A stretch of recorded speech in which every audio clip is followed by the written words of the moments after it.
Buenas tardes, hermanos y hermanas. Seguimos en el lugar donde nos quedamos el sábado pasado. ¿Recordáis? La parábola del administrador fraudulento, el malversador de bienes. Y aquí Jesús nos sigue hablando bajo ese contexto, bajo el contexto de esa misma parábola. Y nos dice en el versículo 9, os aconsejo que uséis las riquezas de este mundo malo para ganaros amigos, para que cuando esas riquezas se acaben, haya quien os reciba en las viviendas eternas. Y sigue, el que se porta honradamente en lo poco, también se porta honradamente en lo mucho. El que es deshonesto en lo poco, también es deshonesto en lo mucho. De manera que si con las riquezas de este mundo malo no os portáis honradamente, ¿quién os confiará las verdaderas riquezas? Y si no os portáis honradamente con lo ajeno, ¿quién os dará lo que os pertenece? Ningún criado puede servir a dos amos, porque odiará a uno y querrá al otro, o será fiel a uno y despreciará al otro. No se puede servir a Dios y al dinero. Después sigue de la reacción de los fariseos. Vaya consejo el del versículo 9. Que usemos las riquezas de ese mundo malo para ganarnos amigos, para que cuando esas riquezas fallen o se acaben, hayan quien os reciba en las viviendas eternas. ¿Cómo interpretar esta frase de Jesús? ¿Qué nos quiere decir el Señor? Jesús nos transmite y recuerda el principio esencial, la línea de conducta de la parábola, recordándonos que debemos, o mejor, tenemos que emplear todos nuestros recursos a nuestro alcance, ya desde ahora, para planificar el futuro cara a la eternidad. Lo que aquí sembramos, lo recojamos más adelante. Si sembramos para el Señor, recogeremos para la vida eterna. Y vamos a ir con algún detalle. La palabra aramea que Jesús debió de usar diciendo riqueza, significa todo aquello en lo que uno pone su confianza. Repito, cuando el Señor utilice, que ahora veremos esa palabra aramea, lo que realmente significa, condena que pongamos nuestra confianza en la riqueza. Esto es esencial entenderlo. Dijo en su momento al Señor Jesús, si os acordáis, donde esté vuestro tesoro, allí estará también vuestro corazón. La palabra riqueza está seguida de una expresión que significa este mundo malo e injusto. Usar las riquezas, las seguridades, las confianzas de este mundo, lo estamos haciendo constantemente. Desde las cosas pequeñas. Y es que es así. A veces hacemos una separación tremenda entre las cosas espirituales y nuestra vida. Alguna vez lo he dicho también. ¿Verdad que creemos que vamos a recibir, los que trabajan y trabajamos, la pensión o el sueldo a final de mes? ¿Verdad que creemos y confiamos que vamos a cenar esta noche? ¿Verdad que creemos y confiamos que mañana, domingo, vamos a ir a la iglesia? Son actitudes para este mundo, pero que pueden ser trasladadas a otro ambiente. Repito, confiamos en que la comida, el agua que tenemos, también nos sentarán bien, evidentemente. Hasta la confianza en nuestra pareja se refiere a eso. Confiamos en que no nos engaña. Si esto lo hacemos así, con las cosas de este mundo, ¿cómo no confiar en el Señor, que es nuestro Padre, que nos ama y nos ha prometido la vida eterna? Si lo de aquí se acaba, muere y desaparece, y sin embargo nos apegamos a ella. Hay un detalle que yo quisiera dar como anécdota. Nuestra salida de este mundo, el día que partamos para el Señor, será menos dolorosa cuanto menos apego tengamos a las cosas de aquí.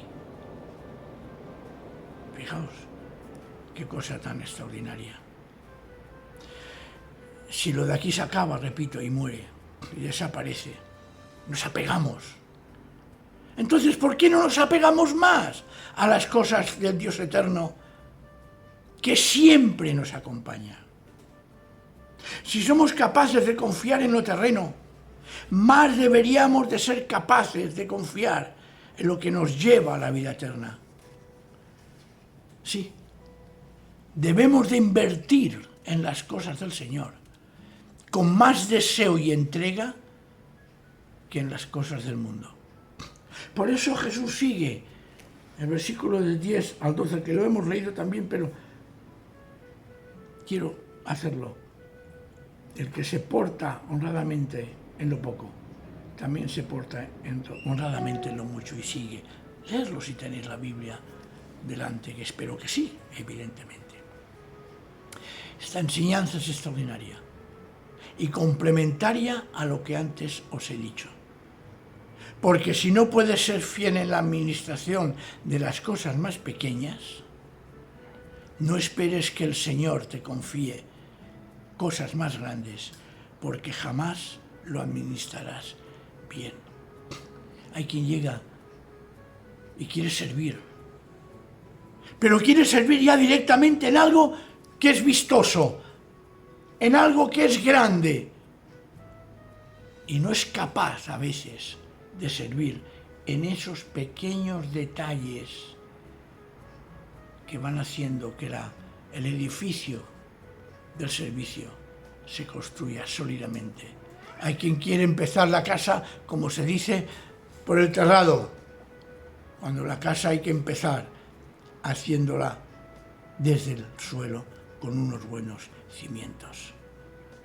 Porque si no se puede ser fiel en la administración de las cosas más pequeñas, no esperes que el Señor te confíe cosas más grandes, porque jamás lo administrarás bien.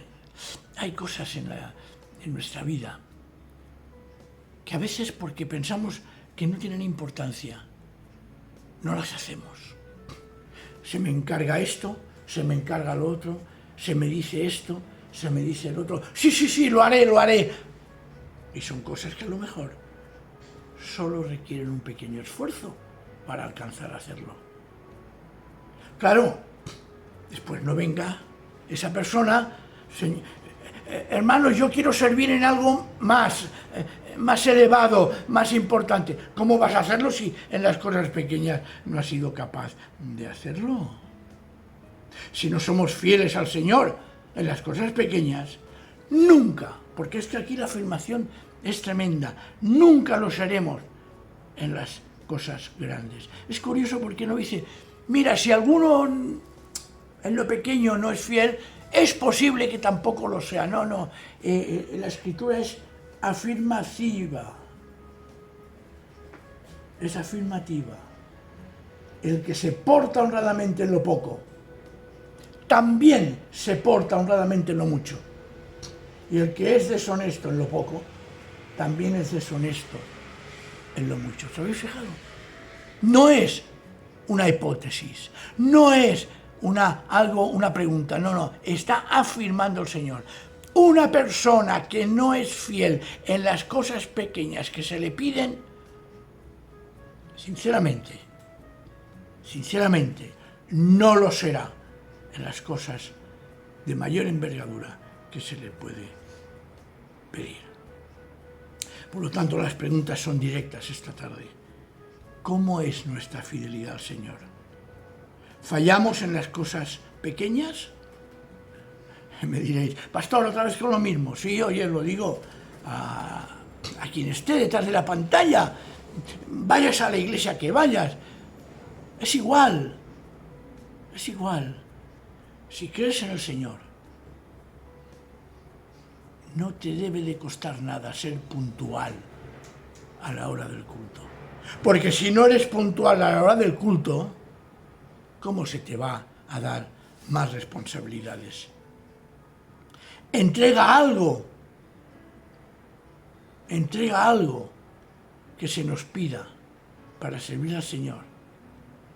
Pero lo que entregues, hazlo de corazón.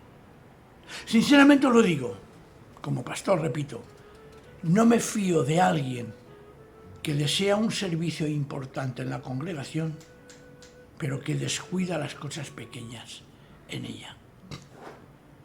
Si no somos fieles, y usando la misma idea que el Señor nos propone, en la administración económica, por ejemplo, si no somos fieles en nuestro comportamiento y en la administración en nuestro hogar, si no somos fieles en las cosas del trabajo, no seremos fieles en las cosas de la iglesia.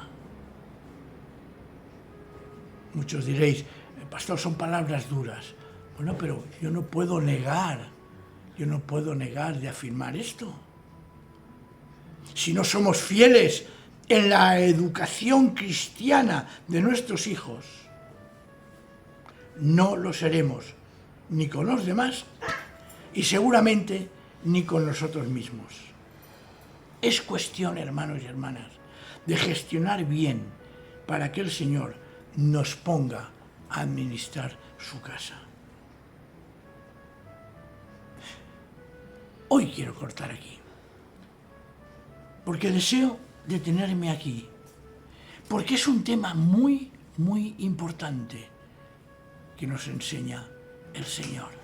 Un tema tan importante que a veces la marcha de una iglesia puede depender de cómo sus miembros administran la congregación. Si eres fiel en lo poco, lo serás en lo mucho. Si eres infiel en lo poco, lo serás infiel también en lo mucho. Tremenda palabra del Señor. Tremenda palabra del Señor. A veces lo hemos comentado y lo voy a repetir para acabar hoy. A veces hemos ido al supermercado. Y en el supermercado, la cajera, por el motivo que sea, nos ha dado mal el cambio. Seguro que si nos ha dado menos, lo primero que vamos a hacer es quejarnos y decirle, escucha, mira, me has dado menos de lo que tenías que darme en el cambio del dinero, del precio. Ah, pero ¿qué pasa? Si nos da más, la tentación está ahí. ¿Qué hago? ¿Se lo digo y se lo devuelvo? Total, puede ser 1 euro, puede ser una pequeña moneda, una cantidad mínima. Mira, no vale la pena, me lo quedo y se acabó. Hermanos, esa persona no está capacitada para administrar las cosas de Dios. Porque si en ese pequeño punto ha sido infiel, si en lugar de ser una moneda, 1 centavo, 1 céntimo, 1 euro, son 1000 o 2000, ya está. La excusa es incluso más grande. ¿Cómo me voy a desprender de ese capital? La equivocación es de aquella persona, no es mía. Que aprenda lo que está haciendo. Hermanos y hermanas, no, esto no puede ser así. Por lo tanto, y ahora sí que ya lo dejo para la semana próxima. Si lo que Dios pone en nuestras manos no sabemos administrarlo, no va a permitir que malgastemos los dones que nos puede dar. Porque si Él nos da dones, va a exigir que los administremos de una forma adecuada, entregada y generosa. Hermanos y hermanas, hasta la semana que viene, si el Señor lo permite. Amén.